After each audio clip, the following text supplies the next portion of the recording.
Since the beginning of time, there have been those men who looked to the sky, who envied birds their graceful soaring flight, who said to themselves, "If I could but fly."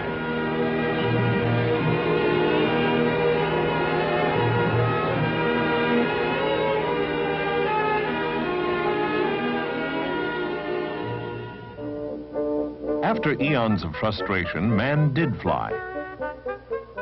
It was the year 1783 AD when man first freed himself from the bonds of earth and rose to heights once reserved for winged creatures alone. He first ascended toward the heavens, suspended from a fabric bag filled with heated air. It wasn't long before the interest in ballooning became widespread, and its military possibilities were considered by many countries, including the United States. During the American Civil War, the Union Army used balloons for observation purposes. In the last half of the 19th century, the interests of many experimenters shifted from the lighter-than-air balloons to the glider. Visionaries considered the feasibility of adding a mechanical means of locomotion to the glider. Their ultimate goal was to develop a glider which could use some means of power for flight, a man-carrying aircraft. A technological breakthrough occurred with the invention of the high-speed internal combustion engine. Near the end of the century, the high-speed engine was married to the glider. The result was the birth of the airplane. In 1903, two imaginative bicycle mechanics felt they had a heavier-than-air machine which could carry a man aloft in sustained, controlled flight. Wilbur and Orville Wright, after 4 years of experimentation, gave the glider a water-cooled 12-horsepower engine which they designed themselves. The engine powered two chain-driven pusher-type propellers. December 17, 1903 was a cold, windy day at Kitty Hawk, North Carolina. By the toss of a coin, Orville won the chance to become the first man in history to fly under power. The first flight, covering a distance of 120 feet, lasted only 12 seconds. 4 flights were made that day, and the last flight covered 852 feet in 59 seconds. Because of the bleak December weather and a lack of fanfare, only 5 people witnessed those first historic flights. The Wrights returned home to Dayton, Ohio to continue their experiments. For one thing, they had to refine the controlling devices in order to turn the airplane in a safe manner. They began to patent certain features of their flying machines.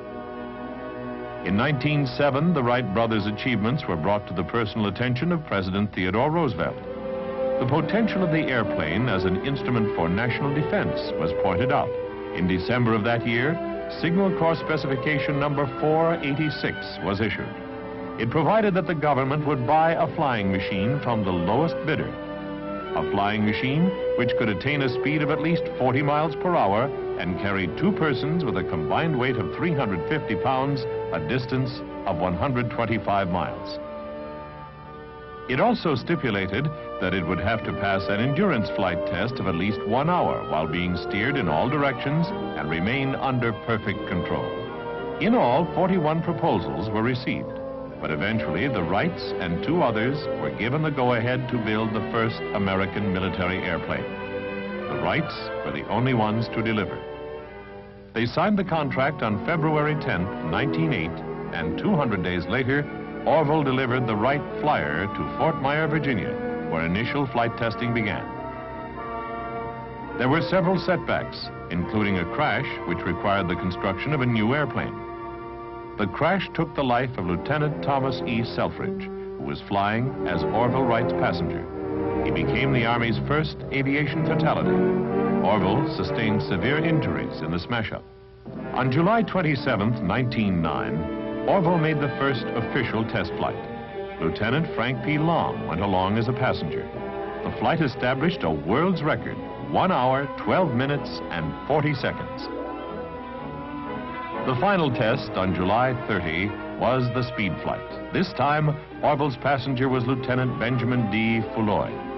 The average speed of 42.5 miles per hour won the Wrights a bonus of $5,000 over the contract price of $25,000. The Wrights airplane was officially accepted by the Army on the 2nd of August 1909 and was designated Signal Corps Airplane Number 1. The Army's contract included a stipulation that the Wrights teach 2 officers to fly the machine. In October of 1909, Wilbur trained the Army's first aviators. Lieutenants Frederick E Humphries and Frank P Lahm soloed after just over 3 hours of flying time. But by the end of the year, the Signal Corps lost these first 2 pilots when they were returned to their regular Army assignments. In 1910, Lieutenant Foulois became the first correspondence school pilot. He learned to fly the airplane while getting instructions from the Wrights by mail. Until 1911, the Army had only 1 airplane and 1 pilot, Foulois. In March of that year, Congress appropriated $125,000 for Army aeronautics. 5 new airplanes were ordered, 3 from the Wrights and 2 from Glenn Curtiss. The Curtiss airplane was also a pusher type, but it had only 1 seat. Little by little, more men were taught to fly. By the end of 1913, 24 pilots were authorized to wear military aviator badges. Among them was Lieutenant Henry Hap Arnold, who first learned to fly at the Wright School near Dayton, then later qualified as a military pilot at College Park, Maryland. During this period, many flying schools were established. Because of the favorable flying conditions in California, Glenn Curtiss moved west and established a school in San Diego. It grew into the Army's first permanent aviation school. 2 overseas training schools were also established, one in Hawaii and the other in the Philippines. Near Manila, Lieutenant Frank Lahm opened a flying school with 1 airplane, a Wright Model Type B. At College Park, Maryland, Army pilots pioneered in several areas. The advantages of 2-way radio telegraphy were demonstrated. Experiments were conducted in aerial photography. Night flying techniques were also developed during this period. The first American bomb sight and bomb-dropping device was demonstrated. Experiments were conducted on the firing of a low-recoil machine gun from an airplane. Named the Lewis gun, it eventually became standard armament on Allied planes during World War I. This was truly a period of experimentation in American aviation, and in spite of a lack of funds and other obstacles, Army aviation had made progress. In 1913, the Signal Corps realized that the time was ripe to establish an air organization capable of military operations in the field. At Texas City, Texas, the 1st Aero Squadron was organized as an interim measure to meet an emergency situation. The squadron flew its 9 airplanes with the 2nd Division, guarding the Mexican border. This organization was officially organized in September 1914. In 1914, Congress authorized the establishment of an aviation section in the Signal Corps and appropriated $250,000 to expand the aerial forces. The expansion meant more men and more planes. Faster and safer airplanes were built. The Army's first tractor-type aircraft, delivered in 1912, was a hydroplane built by the Burgess Company.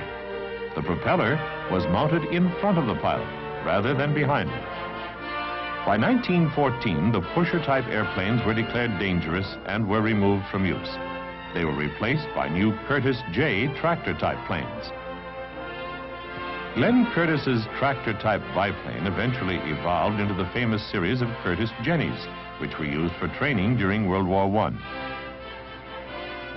The United States Army witnessed the airplane developing gradually until it emerged as a true military weapon.